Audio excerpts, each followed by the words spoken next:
A shocking discovery has been made. Or has it? Is it real? The incredible findings under the Khafre pyramid, or is it a hoax? Is it fake news? We are going to get into the weeds about the Great Pyramid, about the entire Italians, scientists, researchers who have made this shocking discovery, about how it relates to spirituality, about frauds, how to look out for frauds, about the pyramids and what makes them so special. I'm even going to let you in on footage of me at the Great Pyramids, along with some of our retreat attendees. And I've got a couple of things I want to show you that I want to ask you what you notice in the pictures that I'm going to show you, pictures and videos that I'm going to show you. We're also going to talk about Teotihuacan. Teotihuacan is one of my favorite places on the planet. Come on in, family. Come on in. We're also going to talk about Orion's belt. And we know that all these things are connected. We're also going to talk about mathematics. I know a lot of us didn't do well with mathematics in school. It's all good. It's all good. I promise you, this is going to be fun. We've got to get to the bottom of this mystery. We have to get to the bottom of what is going on under the pyramids at Giza. Let's get into it. Welcome. I'm Reverend Valerie Love. You've got to excuse me because I have not been feeling my perfectly well self lately. So you might hear me a little scratchy throat, or I may need to jump up and grab a little bit of water. In the meantime, let's begin. We're going to go on screen share because there's so much to talk about in this episode. Hey, Ashley, welcome. Welcome, everyone. There's so much to talk about in this episode. So much. Okay, we're going to go on screen share. And yes, screen share. How you loving? How you loving? How you loving? Oh my goodness, come on in the room. Okay, so here we are at we're here every Wednesday night. We call it Witchy Wednesday, and the current series that I'm doing on this channel, on both the channels, on the Valerie Love YouTube channel, on the Christian Witches YouTube channel, is The Real God Is Not in the Bible. The Bible is not about God at all. The Bible is not a spiritual book. The Bible is not a sacred book. The Bible is a collection of literature. It is humanity's book. Humanity's library. It's the human library. It's full of stories from our ancient past, including paleo contact, including rise and falls of epic kingdoms, queens and kings, uh, dragons. Yes, dragons are in the Bible and some of the forbidden books of the Bible that they don't want you to read, like Daniel, Bel, and the Dragon. Read it, it's in the pseudepigrapha. Also, the Bible is about stories of giants and stories of star people, all of the witches, warlocks, wizards, uh, sea monsters. All of this is in the Bible. Talking animals, all of this is in the Bible. It is humanity's book. It's a collection of literature that we have received, passed on from generation to generation to generation over thousands of years. And even before it began being written down, these stories were being told orally. So that means this book could be containing things that are 500,000 years old. Why am I doing this series? One reason: oneness and peace. We need to stop fighting over God. We need to stop fighting over religions. We can stop fighting over whose God is better. We have three major religions on this planet. And I want to come off screen share for a second to look right at you when I say this, because this is a really important thing for us to acknowledge. Hold on. How you loving? How you loving? How you loving? Come on in, family. Come on in. This is a very important thing for us to acknowledge. Have we noticed, if you're an astute mind and you've been really paying attention, you know, you know that there is a solar cult on this planet known as Christianity for the sun god Shamash, Utu Shamash. There is a lunar cult on this planet for the sun god Sin. And there is also a stellar cult on this planet that has their star, their symbol is the Star of David. Now think about it. One big group of people are all about the sun. That's the religious, the Christians, right? I'm not against Christianity. I was a Christian for many years and I kept Christ consciousness and I dropped all the rest. That's how I'm a practicing Christian witch. This sun, Christians are all about the sun, the dying and rising sun. All of their symbology is related to solar. It's a solar deity. The Islamic people are all about the moon. If you look at their symbology, you can clearly see the Anunnaki. You can clearly see it. And then we have one group that has the star.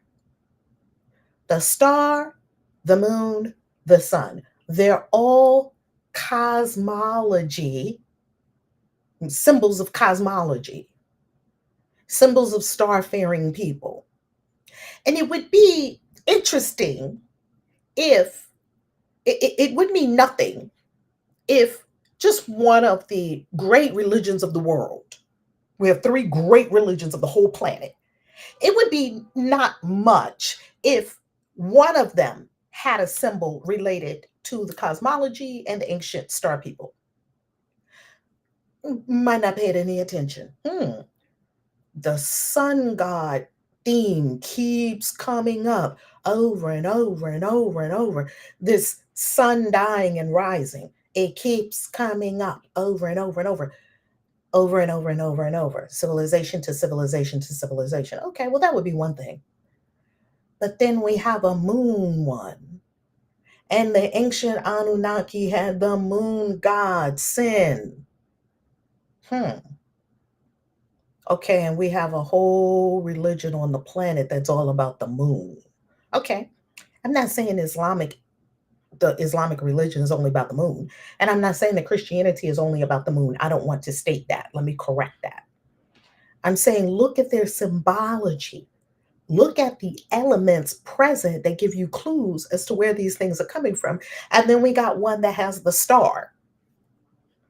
The star, the moon, and the sun. Well, that's interesting. I just heard someone say, oh no, it's not the sun, it's the cross. That's interesting because the earliest crosses had a circle around them.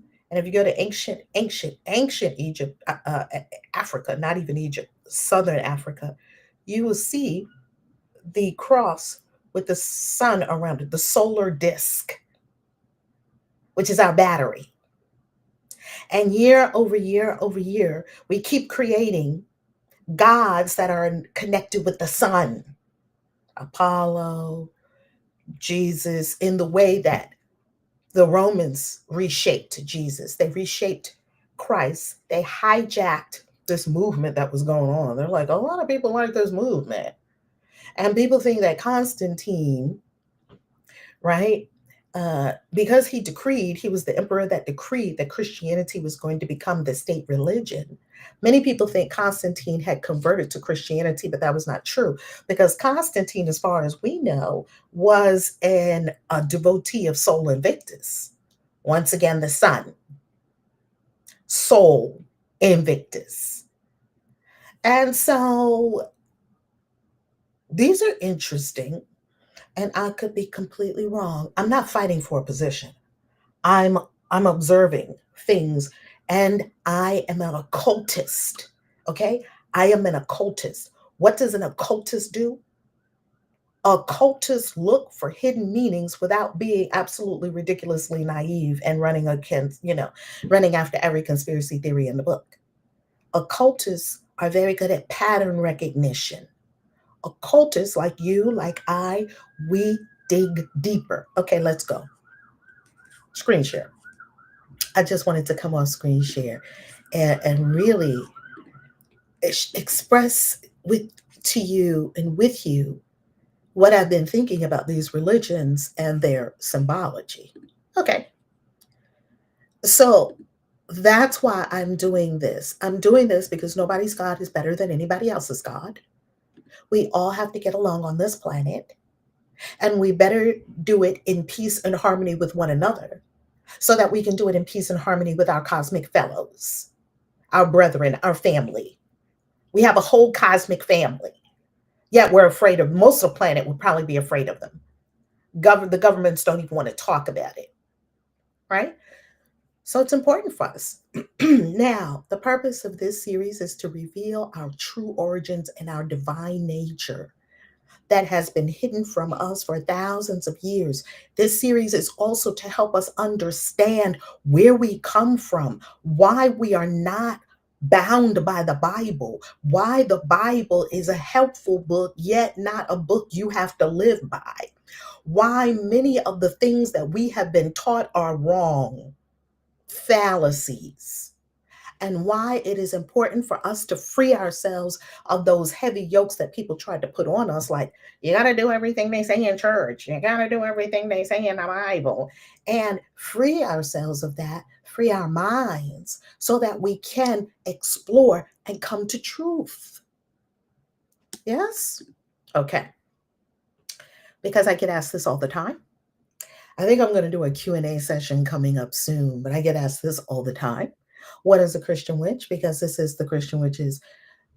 You're watching this on the Christian Witches channel and the Valerie Love channel. I'm a practicing Christian witch, and many people wonder, what does that terminology mean? So I'll tell you, I'll share my take on it, which is not the take on it, it's my take on it. Tons of Christian witches all over the world. And in order to find out what Christian witches is, you probably would have to ask all the Christian witches what they do, what they view it as, how they hold it, how they practice. I'll share with you my take on it, one among many. I'm a person or a person who understands and know there is no distinction between miracles and magic. Christian witches know there's nothing different between the incense they burn in the church and the incense I got burning on my altar. We know there's no distinction between a prayer and a spell. We know there's no distinction between miracles and magic. And we have no problem with admitting that. We know there's no distinction between the holy water that the priest made and the holy water that we got that we made under the full moon. There's no distinction. We understand that there has been a false divide placed between Christians and witches. It's a false divide because we know that there's no difference. There's no distinction. There's no distinction. There's no distinction between the curses and hexes that a witch will put out if that witch chooses to do so. I don't do baneful magic, but it's up to everybody what they want to do. And the curses and hexes in the book of Psalms, where David will curse everything. Of course, it wasn't David who wrote the Psalms. I'm talking about who they say wrote the Psalms. They say Moses wrote some of them and David wrote some of them. Well, if David wrote, we're just going to say David, even though we know it wasn't David. That's just the prevailing thought, right? That the Psalms have curses and hexes for land, cursing and hexing people, cursing and hexing people generationally. The Bible has more curses and hexes than you can imagine, all of which can be used if you need to. I'm not saying to do it. What you do is completely up to you, and you will be completely responsible for the consequences of everything you do, cause and effect. What you put out, you're getting back. So it's a good, great, big boomerang. So if you can deal with whatever comes, go ahead and do what you're going to do. So that's the first thing that really is important to understand about me as a Christian witch, and about some Christian witches. I can't say all. I don't speak for all Christian witches. I speak for myself.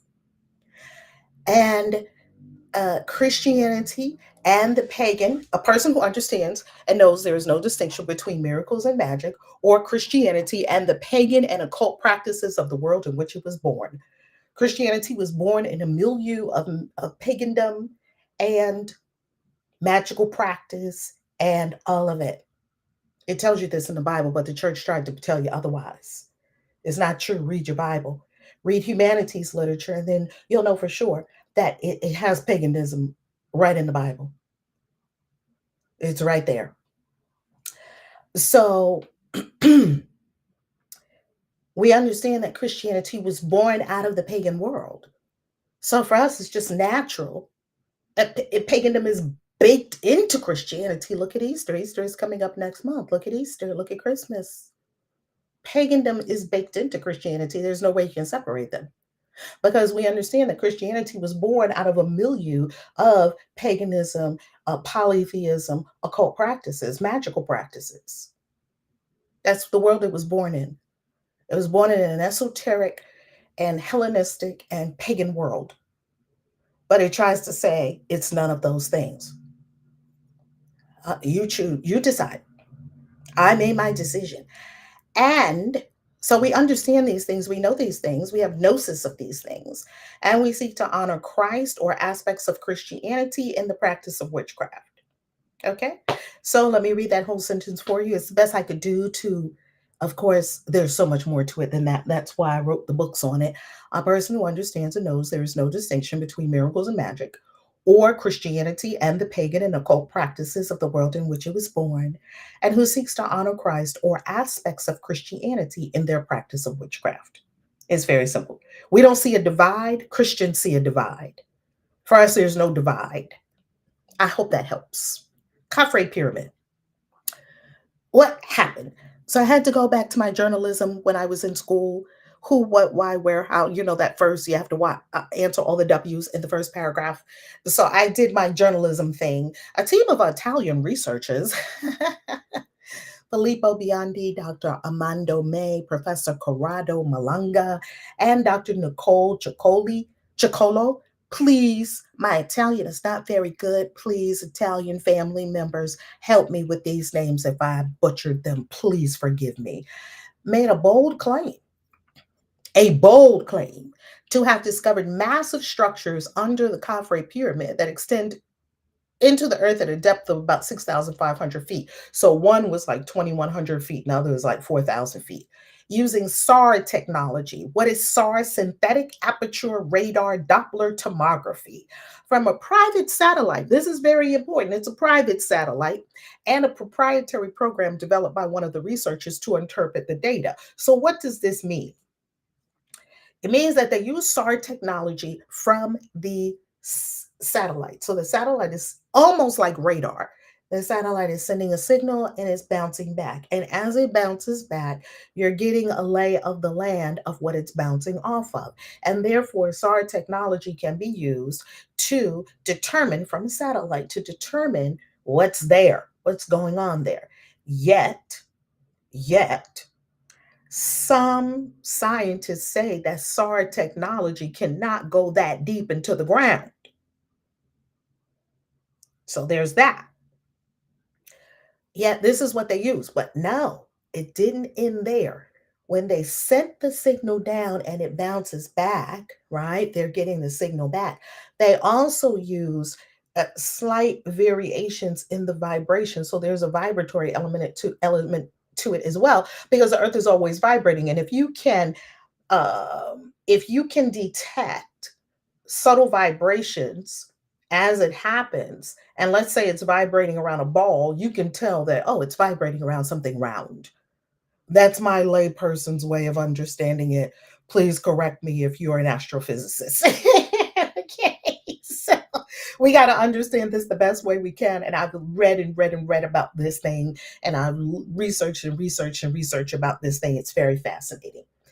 Yet, when they get that data back, it doesn't give you what I'm about to show you. No, it doesn't give you that. It gives you raw data. And then one of the researchers created a program that it's like a model. It can take the information that it's getting back, which just looks like waves and colors, and it can translate that into actual pictures. Okay? So be very mindful of what's happening here. They're sending a signal out, they're getting it back from a private satellite. This satellite is not controlled by any country, which is very interesting. And this satellite, therefore, can look at anything on the entire planet. It doesn't need permission from the Egyptian government to go examine anything, which will probably not be granted anyway. right? Because the Egyptian government pretty much has concocted a story that has been a story that has been told over and over and over, that these structures were started in the, the time of the pharaohs, and that these great structures are tombs. They're holding to that bullshit story, even though that story has no basis whatsoever, other than uh, previous, what could you call them, researchers, and they were called Egyptologists. I don't know how Egyptology they were. I don't know if they were true Egyptologists and really knew what they were talking about, came and declared in the 1800s. You had a lot of people coming from from the British Museum and these different places around, going to the gold rush that was Egypt, trying to scoop up all these things from Egypt. You had people from France coming, you had people from Egypt coming, of course the UK coming. It wasn't called the UK back then. But I'm going to come on screen share and share something with you. This is exactly why when you go to the British Museum, you will see treasures from all over the world. Now, the British Museum has returned some of them to some of the people. Hey, but they're not really returning all the goods that they got from all these people all around the world, because they were going in different countries and scooping up stuff that didn't belong to them and bringing it back. Treasures out of the ground. And then you also have quite a few treasures that are of the French scooping up, because this is colonizer mentality. And like I say all the time, colonizer is not a color, colonizer is a consciousness. Colonizer is not a color. Colonizers come in all colors, baby. Don't think colonizer is a certain color, because then you get fooled and you think you're not with a colonizer. You wind up finding out that you are. Colonizer is not a color. You can't recognize a colonizer by a race. A colonizer is a consciousness that says, I'm going to come in your country, a place that I don't know anything about. I'm going to take your shit and I'm going to subjugate all the people there. That's colonizer. They come in all kinds of colors. So when I went to the Louvre Museum, I've been there twice. When I went to the Louvre Museum is packed with Egyptian antiquities. Packed. They have so many Egyptian antiquities, it's almost like they have to mash them all together. The Louvre Museum, and I mean, it's not packed as in that's the only thing that's there. The Louvre Museum is ginormous. The thing is huge. Yet they created a whole pyramid on the outside, which some people said when they first made it that it was a monstrosity. It's a modern addition to the Louvre Museum. You know that pyramid? It's legendary. That pyramid. And if you go to the Louvre Museum, you will see the level of plundering. You'll see it for yourself. Go watch it with your own peepers. Go to it and see for yourself. Because many times we cannot grasp the depth and the breadth of what is happening on this planet unless we go around this planet. That's what I love to do. Let's continue. So we do understand that there's a story about Egypt. Hey, first time on the live. Welcome. Welcome, welcome, welcome. So glad you're here. So glad you're here. So there's a story about the pyramids, and they don't want you to know anything other than that story. Okay, let's go further. Or I won't say they don't want you to know anything other than the story, because of course you're going to know it, because it's all over the internet. This story is all over the internet. And we're in Kali Yuga too. They're like, oh my goodness, the world is ending. We're coming to the end of Kali Yuga. We're about to start in one Yuga cycle is ending. We're about to start another Yuga cycle. Oh my goodness, everything is just blowing up. You know, I think we're good. I think we're good. As a matter of fact, I know we're good. Okay, so let's continue talking about this Khafre pyramid. Well, according to the researchers, there's this vast underground city underneath the Khafre pyramid that is tens of thousands of years older than the dating of the pyramids. Tens of thousands of years older, okay? Consisting of 8 cylindrical structures. It's got spiral staircases. It's got giant rectangular boxes. Of course, Dr. Zahi Hawass, he definitely said it's not true. This is the former minister of antiquities in Egypt, because, he's for the establishment. So of course he's saying this is not true. It's not true. It's absolute unclaimed. No, no, no, no, no. These were the pyramids of the pharaohs. So I understand that position. They have to protect that position. That's what they've made up. Okay, this is one of the pictures. And mind you, this is not what they saw. This is how they interpreted the data. So there's two levels of problems here. The first level of problem is some scientists say you cannot even peer that deeply into the ground with SAR technology, first of all.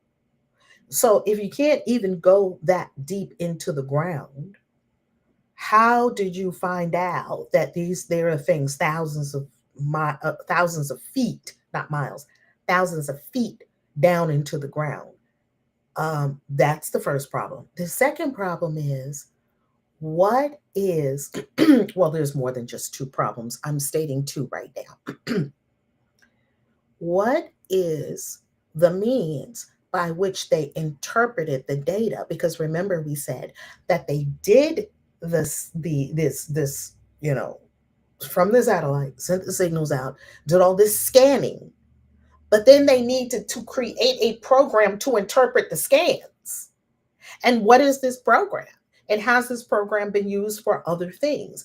And how do we know that this program is accurate in its interpretation of the data that you got from the satellite? It could be anything. I don't know if I believe this. And here's why. I don't know. I don't know. You don't tell me. Do you believe it? Pardon me. This is the second picture. This is another picture that these massive 8 cylindrical structures go all the way down. They've got a spiraling sort of passageway around each one. And then they end in 2 rectangular boxes. I don't know if I believe this. And I'm not saying I don't believe it because I don't think it's possible. That's not what I'm saying. I absolutely think it's possible. Anything's possible. And this planet has a lot of weird shit on it. So the shit we can't explain. Now we have to be pragmatic about that. There is a lot on this planet that is undiscovered. As a matter of fact, I think I heard someone say the other day that when we got the satellite technology, they found something like 20 ancient cities under the jungle somewhere in, was it Mexico? Pardon me, I think it was Mexico, in like one weekend. We didn't even know they were there. It was covered with jungle. So there could be massive cities that we have not discovered. There could be massive structures underground of which we know not. They just saw that the 15 miles of an ice shelf cracked off in Antarctica, fell off. They had one of the research boats speed over there. I think they were there in like 48 hours. And they found new life that we've never seen on planet Earth before. Like, so this is not outside of the realm of possibility. Not for me anyway, for you, or you got to make up your own mind, right? This is a community of critical thinkers. This is a community of skeptical people that don't believe anything. Everything that I say, I have vetted. Everything that I say, I have vetted. So this looks suspicious to me. I mean, it's just suspicious. Okay, let's go further. It could be just my New Yorker. It could just be my skeptical New Yorker that we don't believe anything. Anyway, let's continue. And you might think that strange coming from a woman who talks about the Anunnaki. Yeah, we have vast evidence. We have overwhelming evidence for the Anunnaki. So I have no questions about that whatsoever. I proved it in my own mind. I'm not a conspiracy theorist. I really am not. I heard about the Anunnaki for so many years. And every time I heard someone talk about the Anunnaki, I was like, yawn, come back to real life. I know. That's where I was. Until, you know what opened my eyes and helped me to understand? The Bible. That the Bible wasn't saying what we thought it was. The Bible showed me what was really going on. Whew, that book is magical, but not for the reasons we believe, because it's not from God. The researchers made reference to the Hall of Records or the Halls of Amenti. I was like, I'm out. That's where they lost me. Why? That's where they lost me. I'm like, oh, the Halls of Amenti. No. No, we were doing so well. We're going to find the lost Hall of Records. We were doing so well. And then all of a sudden we turned into Raiders of the Lost Ark. Looking for an ancient mythical something. Okay. Okay. Why do I say that? Because the emerald tablets that you hear people talk about a lot, the emerald tablets of Thoth the Atlantean, pardon me, it's not my jam. I've never, I've never, I just never subscribed to it. I don't say don't subscribe to it, and I don't say I just never subscribed to it. And the reason I never subscribed to it was because I went and I researched what were these emerald tablets that I heard different people talking about, especially New Age people, because I never heard Christians talk about the emerald tablets. There's a lot of things you'll never hear Christians talk about, so you can't judge it by that either. Yeah, I was curious. And I found out what the emerald tablets were. This is a book that was written in the 1920s, 1930s by Maurice Doreal.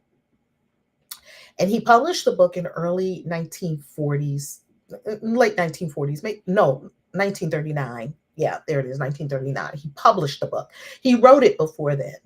And he had this group called the Brotherhood of the White Temple in Colorado. And it was kind of like from what I surmise and from what I've learned about the group, it was somewhat of a cult.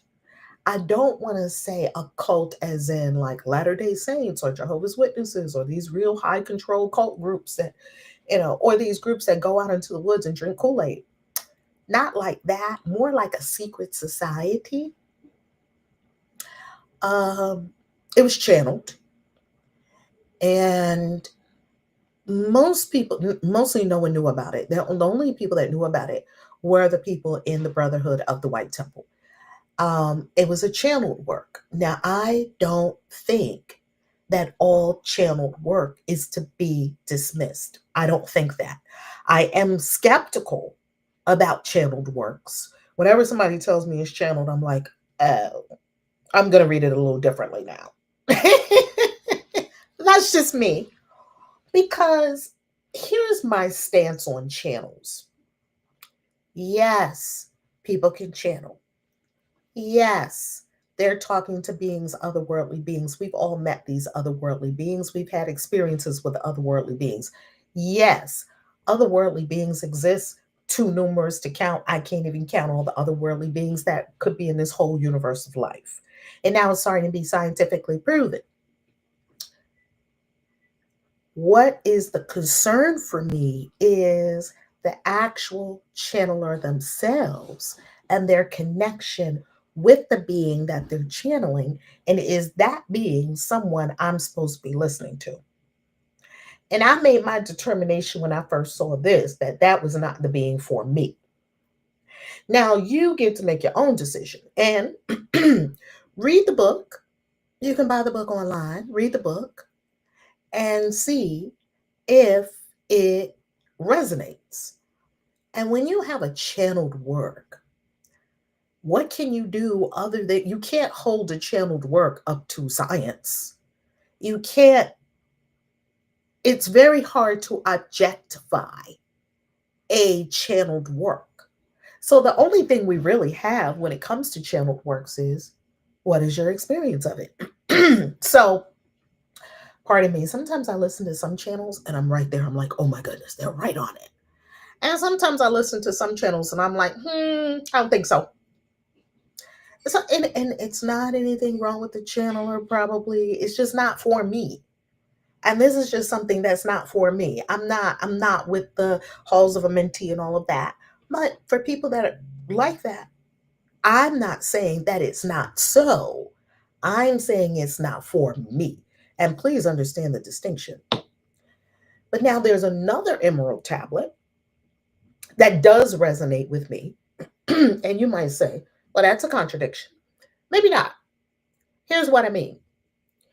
And the only reason we're talking about the emerald tablets is because it's related to the researchers, and it is part of where I think all their research falls down.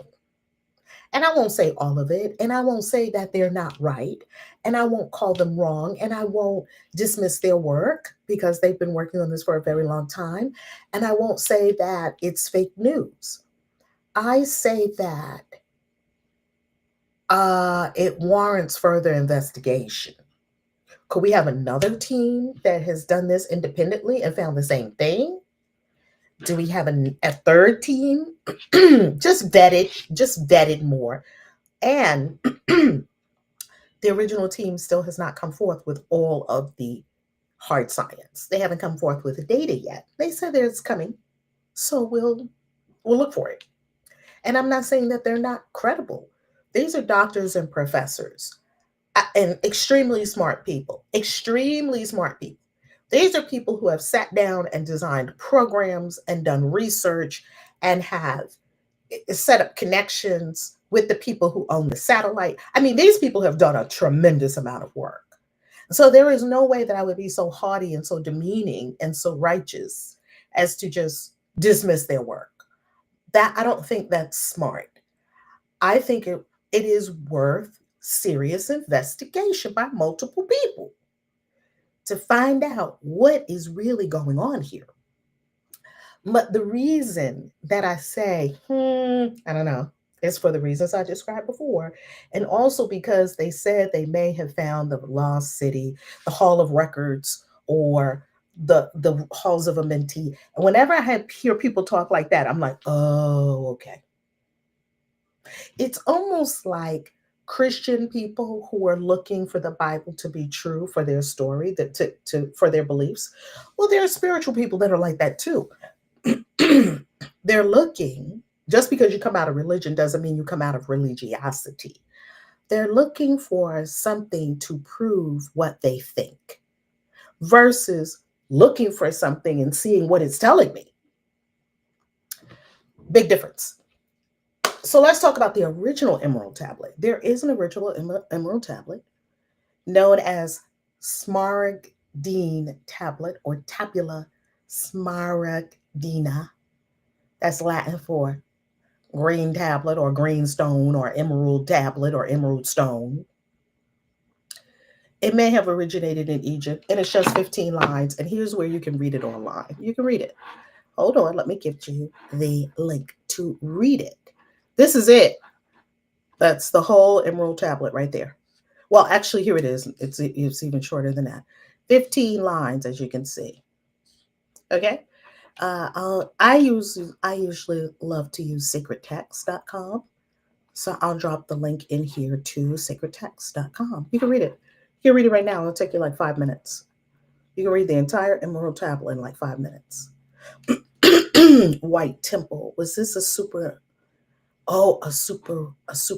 Let me see. Let me look at what you all are chatting about. And by all means, super chat your question so I'll be sure to see it because I don't always see all the comments. Hi, welcome, welcome, welcome. Okay. What is behind the name of the cult? White Temple. Was this a supremacist cult? Oh, excellent question. I don't think they were supremacists, except for if you lived in the United States in the 1920s and 1930s, and you were a group of spiritual people, you were a group of people in a brotherhood.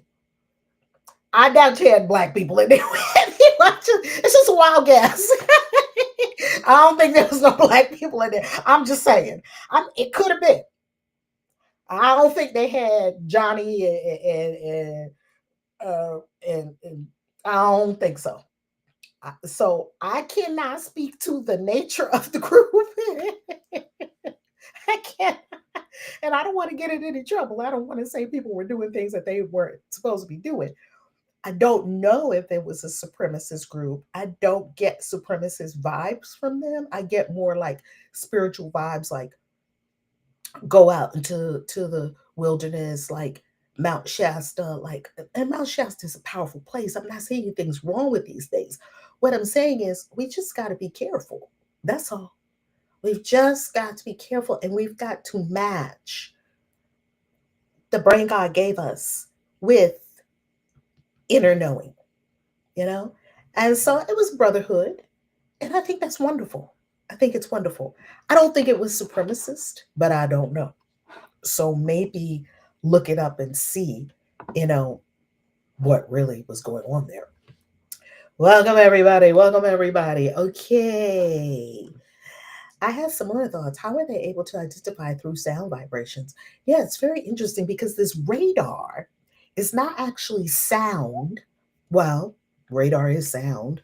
Um, it's some kind of projection of energy that can then bounce back. So you're right, it could have a sound element. I don't know if it has a sound element or if it's light or if it's, I don't know the exact particulars, pardon me, of how that SAR technology works, but they say it's new and they say it is, it's just amazing because it's found so many uses and it's found so many things under the ground. These satellites are amazing. They had found, like I said, something like 20 ancient cities in Mexico over the weekend. Like they spin up a new satellite and it's just scanning the planet. It's like, oh, look at all those ancient cities under the vegetation. We wouldn't have found it because we weren't even looking for it. We didn't even know anything was there. But I promise you this, I lived in the Yucatan in Mexico. And I promise you, the Yucatan in Mexico has so many ancient cities. It is not even funny. I'm going to show you one in a moment. Okay, let's go back on screen share. Very fascinating. So I don't think it was a supremacist group to answer that question, but so so I just want to make a distinction. There is, and I have this little chart here just so we know for sure the distinction. There is what is called the ancient emerald tablets, right? That's an ancient text. It goes all the way back to the 6th, 8th centuries CE, from possibly written in Egypt. It's written in Arabic and then Latin. It's short, 15 lines. Supposedly, it's from Hermes Trismegistus, and it's about alchemical wisdom. And it really focuses on transformation as above, so below. Now, versus there's the 1939 book that is channeled by Mr. D'Oreal, as we talked about, and it was written in English. It's a long book, it's a whole full book. Supposedly, it comes from Thoth, the Atlantean, and he talks about Atlantis. But I'm not saying that Atlantis doesn't exist. We do know that it's probably at the eye, that big, huge eye that they have that they found in Africa. That's probably where Atlantis was. We do know there was an Atlantis. So I'm not doubting Atlantis at all. But remember, not everything is wholly factual or wholly true in its wholeness. There could be aspects of it that are true in the channeled work and aspects that are not. That's all I'm saying. So parse according to your own consciousness. By the way, if you don't have the book yet, buy the book. Don't play with me, buy the book. And all of you, you have been so amazing with buying the book. You have been keeping this book on the bestseller list, and I am so thankful. And the book is at valerielove.com/books. So I want to make sure to drop it in the chat, drop the link in the chat for you. And if you choose to buy the book from my website, if you buy the book from the author, that is always wonderful. And you also see that you can get the mini course. And you can also get the replay of when we had the incredible book launch party. That was so much fun. So if you buy it on Amazon, you can buy it there as well. And as you can see, I'm so thankful. We are getting more reviews in. Please, please, please, please, baby, please. It's on 2 bestseller lists. I'm so thankful for it. Philosophy and spiritual growth. That is wonderful. Please leave a review. Please leave a review. Please. We need those reviews. We need those reviews, baby. Just a couple of lines or whatever the case may be. So please pick up the books. If you have this book, I'm so thankful to you. And Soon, it's only on ebook now. So if you are a member on the YouTube channel, the Valerie Love YouTube channel or the Christian Witches YouTube channel, you have the ebook as a gift. Go in there and get it now. If you're not a member, go ahead and become a member and get the book now. I love you. I love you. I love you. And so everyone's been asking, pardon me, about the paperback and the hardcover. They are coming out later this year on Kickstarter. So there's going to be the paperback and the hardcover later on this year on a limited edition paperback and hardcover. And the hardcover is never going to be on Amazon. Oh my God. What? Yes, authors rule. Yay for the authors. And of course, pick up How to Be a Christian Witch as if you really want to know more about Christian witchcraft and how we do it, as well as the best selling, both of these are hot selling books, Spell Crafting for the Christian Witch. And any of my other books, pick them up. You will love them. Leave a review, please, please, please. Now back to our regularly scheduled program. Why does the Khafre pyramid matter? Why does this matter? Why did these findings shake the world? Why is everybody looking at this? Everybody's talking about it all over the internet. Why? Well, I want you to look at something. First, I want you to look at these stones. Look at this. Here we are. We're about to go into the Great Pyramid. And I want you to tell me what your thoughts are about these stones. I want you to tell me, okay, we're about to go inside the pyramid. I want you to look at the size of these stones. I want you to tell me, if you've never been to the Great Pyramid, you can come with us, and next time we go to Egypt, we'll be going to Egypt again for the fall equinox magic and manifestation retreat in September of 2026. Do you think that slaves pulled these stones and stacked them all the way up? Now, look how tiny we look, and look at the top of the pyramid all the way up here. Do you think? Just tell me. We're going into the pyramid. Do you think slaves did that? What they told us. That's what they told us. They told us slaves with pulleys did it. Okay. Now, I want you to look at this. We're inside the Great Pyramid. Look at the walls. Okay, look around. What do you notice? Now, let me show you something else before I go further and show you what else. Hold on.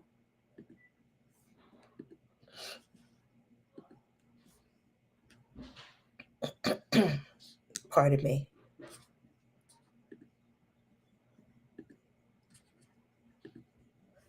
Before we go any further, I want to show you something. I've queued it up for you already. Here we are in Egypt, and I want you to look at this. Okay. Now I want you to look at this.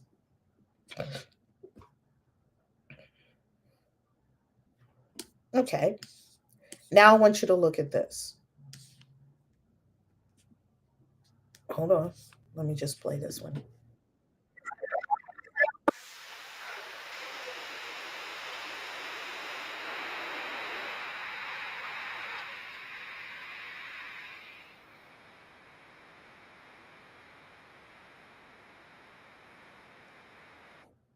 I have so much footage that I've never even released yet. A lot of it is in that mini course that you'll see. Okay, look at this.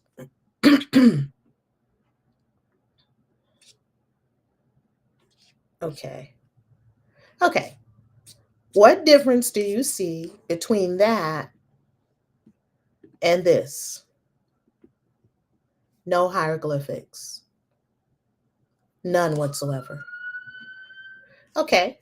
Let's go look inside. I want you to come with me and let's look inside. Here goes me saying, I'm not climbing up in this thing. My first time to Egypt, I'm not doing this. I can't do this. And there was an elder there, and I was taught to honor my elders, and I do. And the elder told me, yeah, I was going to go up. He told me, he just straight up told me. So listen carefully because you'll hear him talking. And then he told me, I'm twice as old as you. You're coming up here. And he was moving up and down like nothing. So look at this. This is inside the Great Pyramid.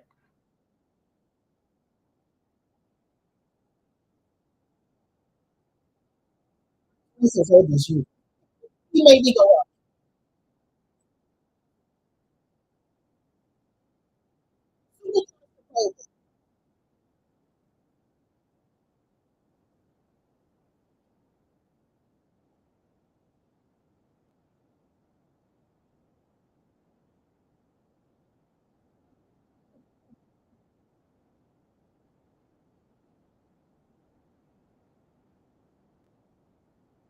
Okay, okay. You notice no hieroglyphics. Okay, let's look at.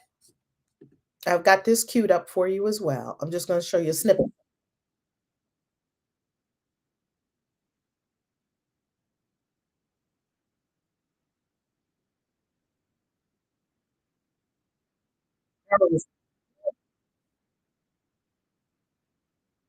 You notice?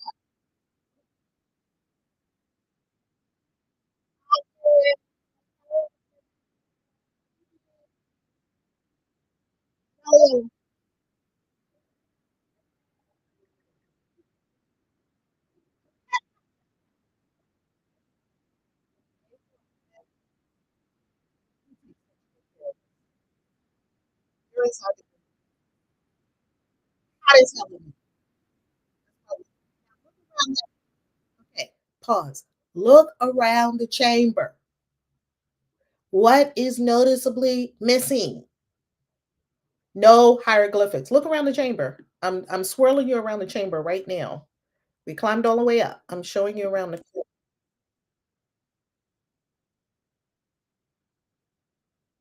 Okay, look at that.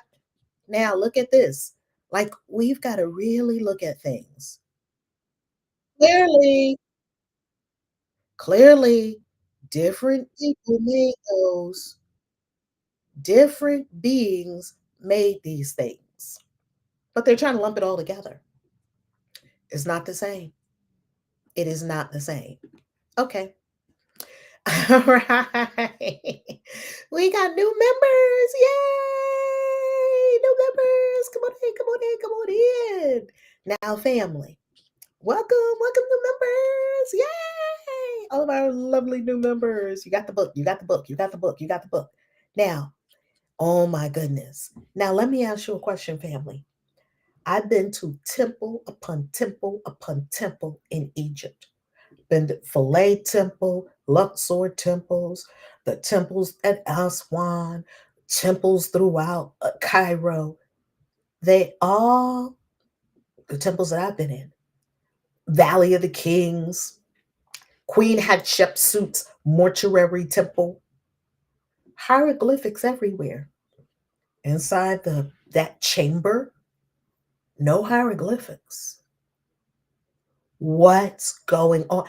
That chamber is completely different from the other structures that you see in Egypt. The Egyptians, I would humbly offer, I would submit, the Egyptians did not build the pyramids, they found them. They didn't build the pyramids, they discovered them. Let's go further. But wait, there's more. There's more, baby. There's more. And I'm so thankful that we have an incredible community of amazing searchers, truth seekers, baby, truth seekers, all of you truth seekers. I love that. I love that for us, right? Okay, hold on. I just wanted to take a little screenshot because I love seeing our new members, and I wanted to keep keep a screenshot of our new members. I love that. Hold on. I just took a little screenshot of that. Yay! So I can know our new members. Yay! Okay, let's continue. Now, you see the difference. Now, let's talk about these pyramids. First, let's talk about Khufu's pyramid. Khufu's pyramid and the speed of light. Khufu's pyramid is at the exact latitude of 29.9792 degrees north, and the speed of light is 299,792,458. 299,792. That's 1, 2, 3, 4, 5, 6 decimal places. Wait a minute. 29.9792 degrees latitude. And the speed of light is 299,792,458. Okay, maybe that's just a coincidence. The numbers are identical, but maybe that's just a coincidence. That's what people could say. It could be a coincidence. Maybe it was just an accident. Okay, there's more. Pi and the golden ratio. Pi equals 3.141592653. The golden ratio equals 1.618033988. The pyramid encodes both pi and the golden ratio. What? If you divide the perimeter of the base by the height, you get 2 pi. And the ratio of the slant height to half the base is the golden ratio. Okay. The builders knew about pi and the golden ratio. Okay. Maybe that's just a coincidence. Maybe they did it on accident. The pyramid and Earth's dimensions. The height of the Great Pyramid, 146.6 meters, relates proportionally to the Earth's radius and circumference. What? Multiply the height by 43,200 and you get the Earth's polar radius.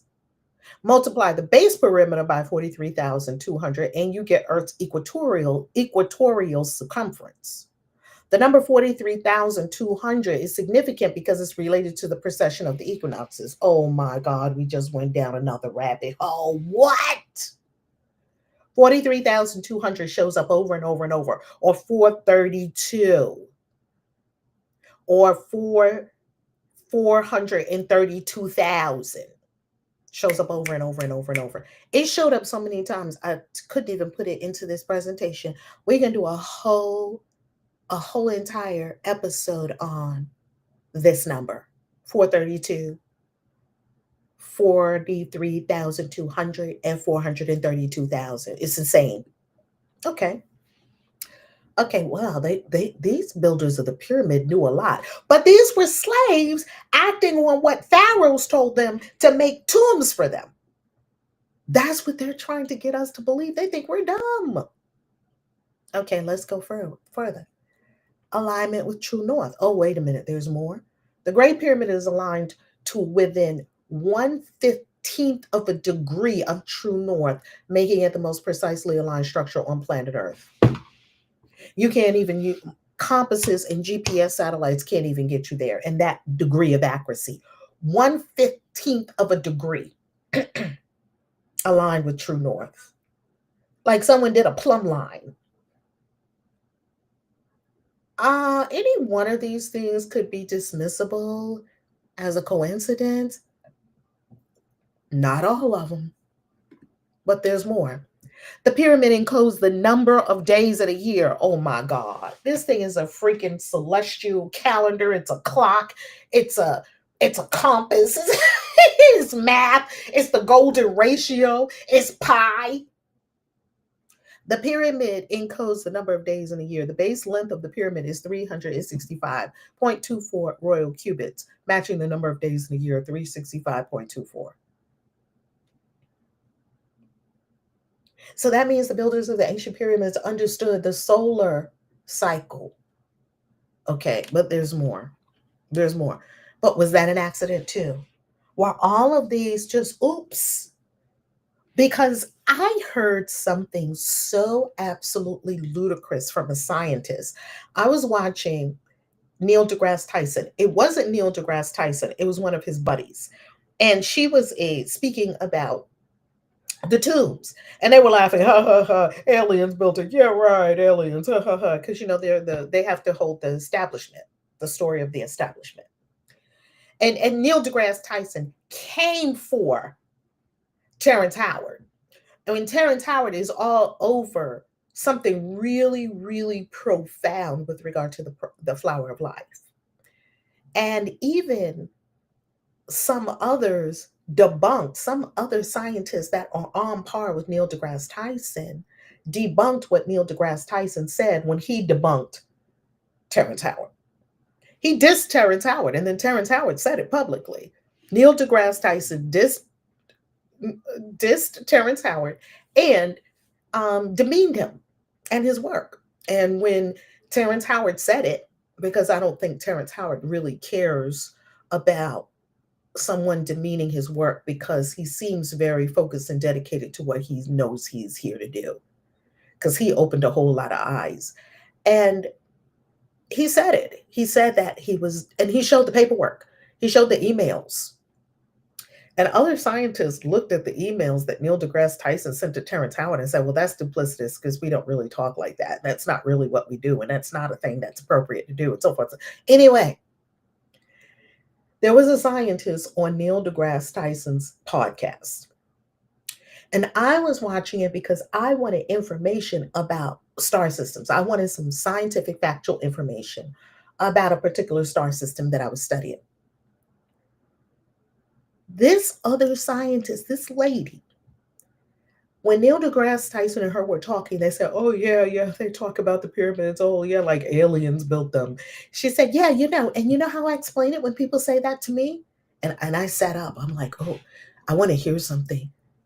Maybe she has something super insightful to say. Do you know what this lady said? This lady scientist, I won't even name her name because it was just that embarrassing that she said this. She said, let me come off screen share to tell you what she said. This is really pretty interesting. This is really pretty interesting what she said. Okay.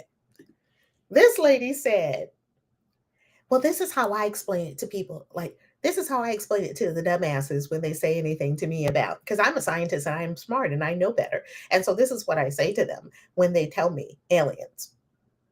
She said, I just say, well, you know how they found tombs and there were pharaohs in the tombs?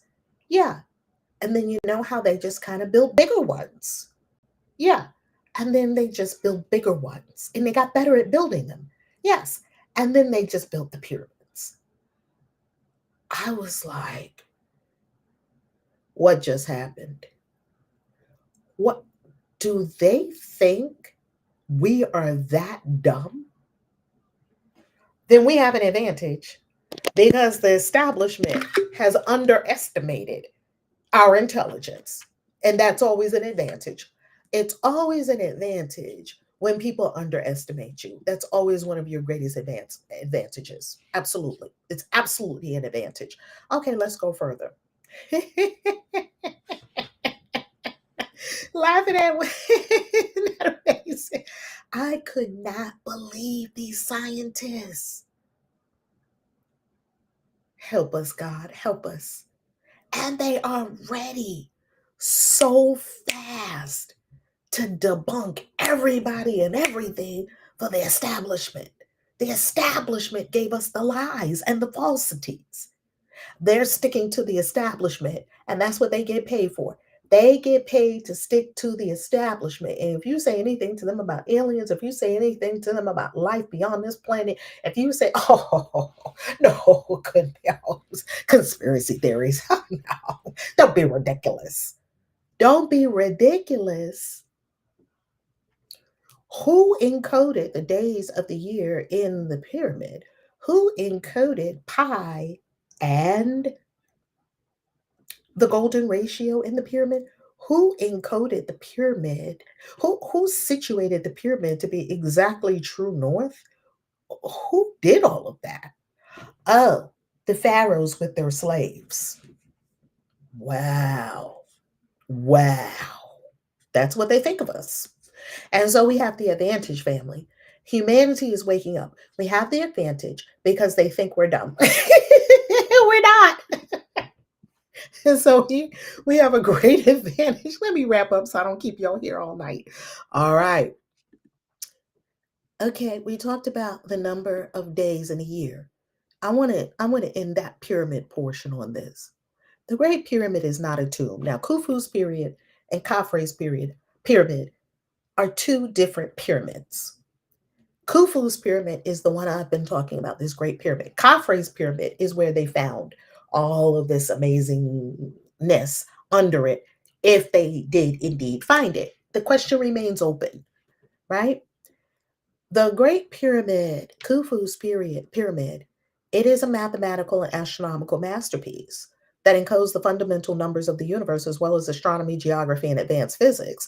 I would offer that we rename the pyramids. Why are we still calling them Menkaure, Khufu, and Khafre after the supposedly dead pharaohs? We need to immediately rename the pyramids. We can name them ABC. We can name them 1, 2, 3. We can name them anything other than these dead pharaohs. And no heat on the dead pharaohs. I honor all the pharaohs of Kemet. Absolutely amazing. Well, not all of them, because not all of them were amazing yet. There's no heat on Khufu. I don't have a problem with Khafre, and I don't have a problem with Menkaure. I just know that those three are not their tombs. So let's just rename the pyramids the right names. And if we don't know what we rightly ought to call them, we can call them ABC. The Great Pyramids in Orion. There's more. Oh my goodness, there's more. There's more, and it will tie completely to the Anunnaki. I will show you in a moment. The correspondence between the Great Pyramids of Giza and the Orion constellation. Someone noticed this. Robert Bauval was the first person to talk about this, who really put this theory. Well, I don't know if he was the first person to talk about it. He really put forward the theory. It's called the Orion correlation theory, and it suggests that the three pyramids of Giza were deliberately built to align with the three belt stars of Orion: Alnitak, Al-Nalam, and Mintaka. This is what it looks like. Interesting. Now, let's look at this right here. The Great Pyramid of Giza. Here we have the brightest star over here in Orion, which is called Omnitak. And then we have that aligns with Khufu's pyramid.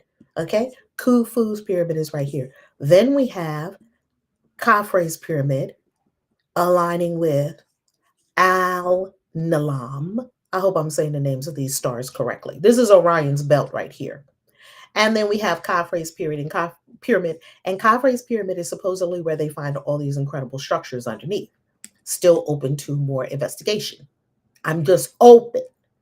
I'm not debunking it. I'm open. I want to know. I'm curious. Let's examine more. Let's explore. Let's just not dismiss it. Let's find out what's really under there. Menkaure is the smallest. You see that Menkaure is slightly off of these two. Now, let me ask you a question. Do you think this positioning was an accident? That these are in line? Yeah, this one is slightly off. When they made this one to be exactly Khufu's pyramid to be exactly aligned within 1/15th of a degree to true north. I don't think that's a mistake that this one is over here. It looks suspiciously like Mintaka, which is the star up here on Orion's belt, slightly off of the other two. Now, is that a coincidence? You tell me. But there's more. Let's go to Teotihuacan in Mexico. So this is Egypt. This is Teotihuacan in Mexico. Teotihuacan, this is the structure of the city of Teotihuacan. And I'm going to show you myself in Teotihuacan in a moment. Now, here you find a pyramid of the moon, pyramid of the sun, and then you see this pyramid here. This is a pyramid, this is a pyramid, and a temple. And it's in the same configuration. Okay. But then if you go over here, I found this online. If you go over here to China to the Xi'an pyramids, it's a similar configuration. This is interesting. There are pyramids all over the world. So now let's take a peek at the ancient city of Teotihuacan. And I want to show you something that occurred while we were in Teotihuacan. Look at this. Look at this.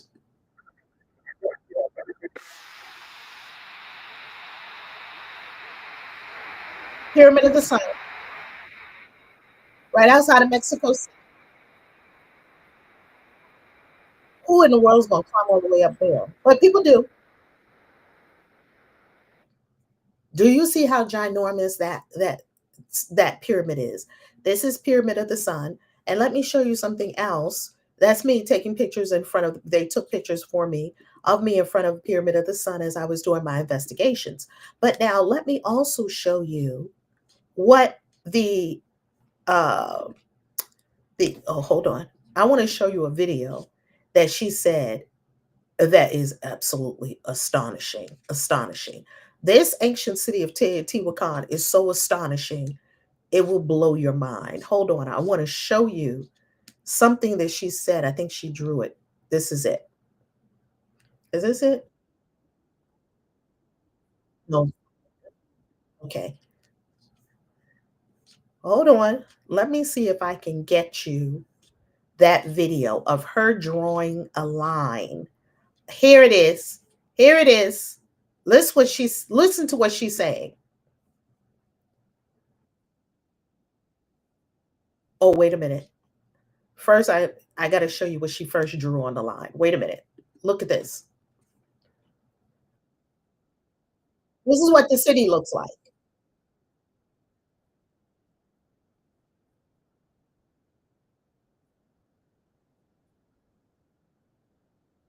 Okay, so the archaeologists, they went inside. This is underground. What they found under the city.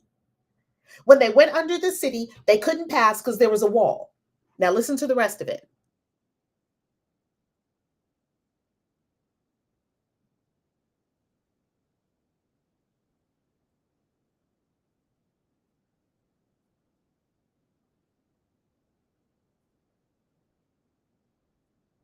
23 walls. Each of the walls is 3 meters thick. Look at this.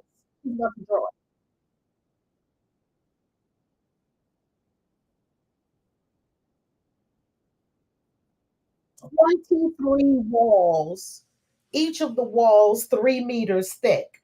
But how did they do it? With shovels? And you're talking about an ancient city in Teotihuacan. Let me tell you something about the ancient city of Teotihuacan that will knock your socks off. The ancient city of Teotihuacan, guess what else they found? Obsidian razors. They were shaving with obsidian razors. That's how sharp they were able to cut the obsidian stone. And they're shaving what? Indoor plumbing. But they told us no one had that before the Romans. That's what they told us, right? Oh, there was no sound on the video. Okay, she was saying that those lines that she was drawing, 23 walls when they went under Teotihuacan.